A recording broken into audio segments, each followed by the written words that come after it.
Hello বন্ধুরা, কেমন আছেন আপনারা সবাই? আশা করছি আপনারা সবাই খুব ভালো আছেন আর খুব ভালো থাকবেন। তো দেখুন, আমি এখন 10:30 বাজে, ছেলে স্কুলে চলে গেছে আর আমি বেরিয়ে পড়েছি আমার বাপের বাড়ির উদ্দেশ্যে। যেহেতু মায়ের শরীর খারাপ, তো মায়ের ওখানেই যাচ্ছি। তো চলুন আমার সঙ্গে, আপনাদেরকেও নিয়ে যাই। আর আমি আসার পথে একটু বাজার করে নিয়েছি। তো বাজার করে আমি একটা টোটো নিয়ে নিয়েছি। আর এই দেখুন, এখানে আমাদের দেখুন একটা সুন্দর ভোলানাথের মন্দির। খুব সুন্দর, মন্দিরটা নতুন হয়েছে। খুব সুন্দর মন্দিরটা, জানেন তো? তো চলুন যাওয়া যাক। আর আমাদের বাড়ি যাওয়ার পথে দুধারে এত সবুজে সবুজ মাঠ, ওহ! দেখেই মনটা ভালো হয়ে যায়। আমি তো যাওয়ার সময় এই দু সাইডের সুন্দর প্রকৃতি অনুভব করতে যাই। এত ভালো লাগে, প্রকৃতির সৌন্দর্য দেখতে দারুণ লাগে। শুধু আপনারা দেখুন। আর কি বলুন তো, আমরা তো ছোট থেকেই গ্রামের মানুষ, গ্রামেই আমাদের বড় হওয়া। গ্রামের পরিবেশটাকে আমি ভীষণ ভালোবাসি। হ্যাঁ, শহরের পরিবেশটাও অবশ্যই ভালোবাসি, কিন্তু আমার গ্রামের পরিবেশটাই আমার সবচেয়ে প্রিয়। আর এই যে চেনা পথ, চেনা মাঠ, চেনা ঘাট, এইগুলো যেন আমার সঙ্গে ওতপ্রোতভাবে জড়িত, জানেন তো? আমার খুব ভালো লাগে আমার এই গ্রামের পরিবেশ। যদিও আমার শ্বশুরবাড়ি বেশি দূর নয় আমার বাড়ির থেকে, কিন্তু শ্বশুরবাড়ির ওখানটায় এরকম পরিবেশটা পাওয়া যায় না, ঠিক আছে? তো চলুন যাওয়া যাক। এই দেখুন, আপনাদের সঙ্গে কথা বলতে আমার সেই ছোটোবেলায় স্মৃতি জড়ানো আমাদের স্কুল, আমার প্রাইমারি স্কুল। আর এই যে স্কুল মাঠটা আগে কিন্তু অনেকটা বড় ছিল। যেহেতু ওখানে নতুন ঘর হয়েছে, তো স্কুল ঘর, যার জন্য মাঠটা ছোট হয়ে গেছে। ওহ! কত যে বকা খেয়েছি স্কুল মাঠে খেলার জন্য, কত মজা যে করেছি সে বলে বোঝাতে পারবো না। আর ওই দেখুন, একটা গ্রাম হয়েছে, এটাকে বলি আমরা মাঠপাড়া, নতুন হয়েছে। ওখানে আছে আমার একটা দাদু বাড়ি। আর এই দেখুন, এই হচ্ছে আমার পিসির বাড়ি।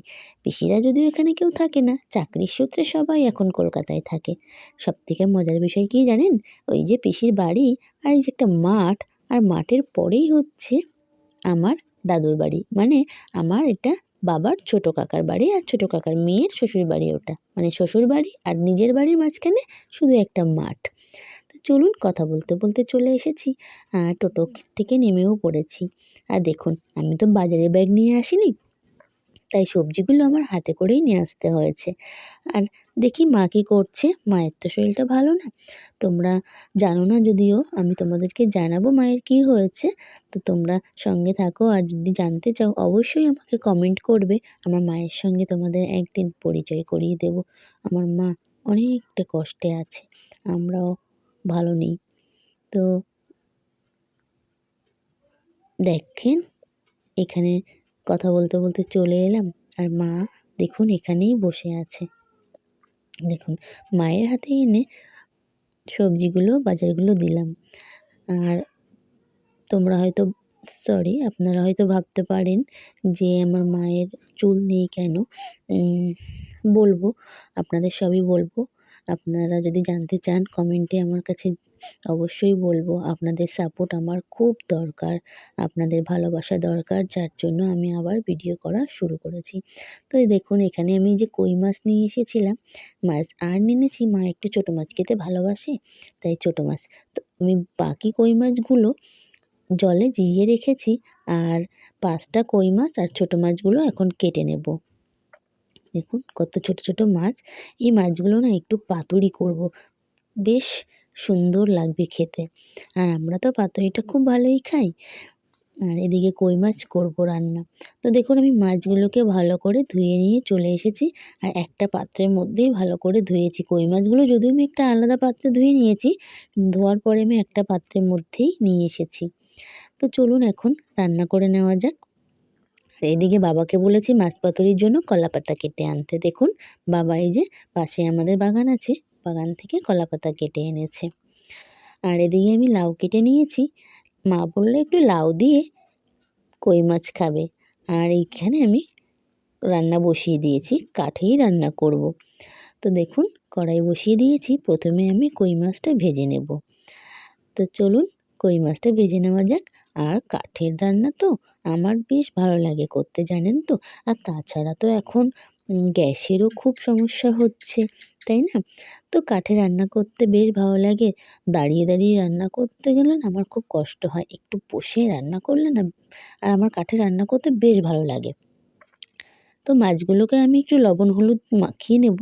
আর এই খুন্তি দিয়েই জানেন তো আমি মাখাই।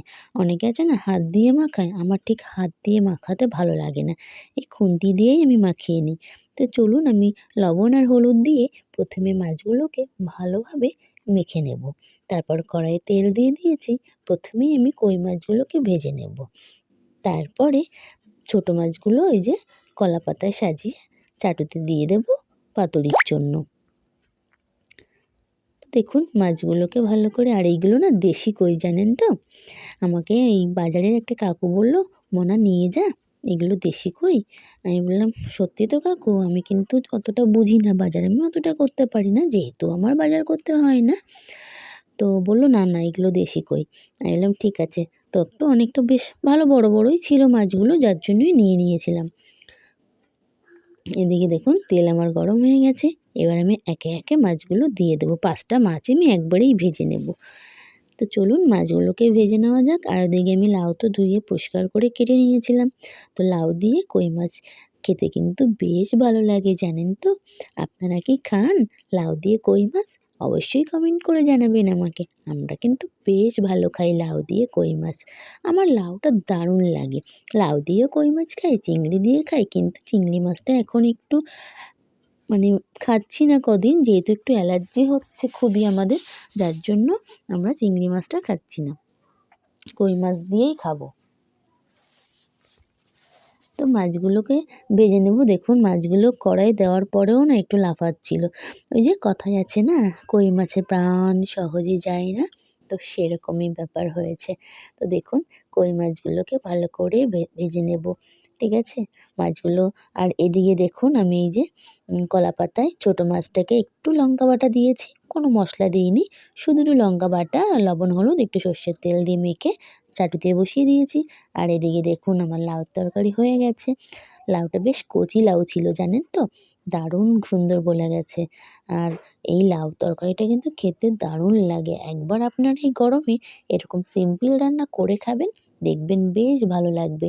শুধু একটু জিরে ফোড়ন আর কাঁচা লঙ্কা চিরে লাউয়ের তরকারি চিংড়ি মাছ হোক বা কই মাছ দিয়ে। তো আমার রান্নাবান্না হয়ে গেছে। আর আমি আসার আগে আমার বাবা রান্না করে রেখেছিল এই যে কাতলা মাছ দিয়ে, ডাঁটা দিয়ে, আলু দিয়ে আর ভাতটা বাবা করে রেখেছিল। আমি এসে বাতাই মাছ ভাজা আর এই লাউটা রান্না করলাম। তো খাওয়া-দাওয়া হয়ে গেছে। চলুন এবার আমি বাড়ির দিকে যাই। বাড়ির দিকে যাচ্ছি। তো আমার ঠাকুরদার বাড়ির উপর দিয়েই যাচ্ছি। দেখুন মাকে খাইয়ে-দাইয়ে সমস্ত কাজকর্ম গুছিয়ে এবার আমি বাড়ির পথে যাব। যেহেতু আমার ৪টে বেজে গেছে, ছেলে চলে আসবে স্কুল থেকে। আর কি সুন্দর একটা আকন্দ ফুলের বাগান গো! দেখেই মনটা ভরে যায় জানেন তো? কি সুন্দর ফুল হয়ে আছে। ইচ্ছে করছিল কটা ফুল নিয়ে যাই। কিন্তু স্নান-টান করিনি, এখন আর তুললাম না। যাক অন্যদিন নেওয়া যাবে। তো এই হচ্ছে আমার ছোট ঠাকুরদার বাড়ি। আর এখানেই একটু বসবো, অটোর জন্য অপেক্ষা করব। দেখি অটোটা কখন আসে। এখানেই একটু বসতে হবে আমাকে জানেন তো? কেননা আমাদের বাড়িটা রাস্তার থেকে তো একটু ভেতরে, ওই অটো দাঁড় করাতে গেলে অনেকটা সমস্যা হয়ে যায়। তাই আমরা অটোর জন্য এই ছোট ঠাকুরদার বাড়িতে এসেই বসি। আর এই দেখুন একটা অটো যাচ্ছে।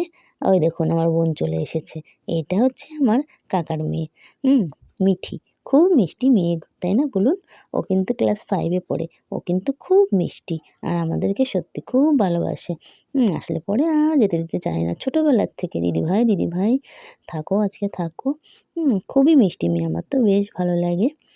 ওর সঙ্গে কথা বলছিলাম স্কুলে কি খেতে দিয়েছে আজকে। তা ও বলছে, "আমি তো স্কুলে খাই না দিদিভাই। আজকে ডিম দিয়েছে, শুধু ডিমটাই খেয়েছি।" আমি বলছি, "হ্যাঁ খাবি, খাবি না কেন? ভাতটা না খাস, ডিমটা খাবি।" আর এই হচ্ছে, এনাকে দেখতে পাচ্ছেন, ইনি হচ্ছে আমার ছোট ঠাকুমা, মানে আমার বাবার ছোট কাকিমা। তো চলুন আমারও কথা বলতে, বলতে এই যে অটো চলে আসবে। ওর সঙ্গে অনেকদিন পরই দেখা হলো। বেশ গল্প করছে আমার সঙ্গে। সমস্ত কথা বলছে, কি করে স্কুলে। হুম, বেশ ভালো লাগছে। সেই পুচকি মেয়েটা দেখতে, দেখতে কত বড় হয়ে গেল। ক্লাস 5 এ উঠে গেছে। তো দেখুন আমার অটো চলে এসছে আর আমি অটোয় উঠে পড়েছি। বাড়ি গিয়ে আপনাদের সঙ্গে আবার কথা হবে। তো দেখুন এই যে। তো বন্ধুরা আপনারা ভালো থাকবেন, সুস্থ থাকবেন। আজকের আমার ভিডিওটা এখানেই শেষ করছি।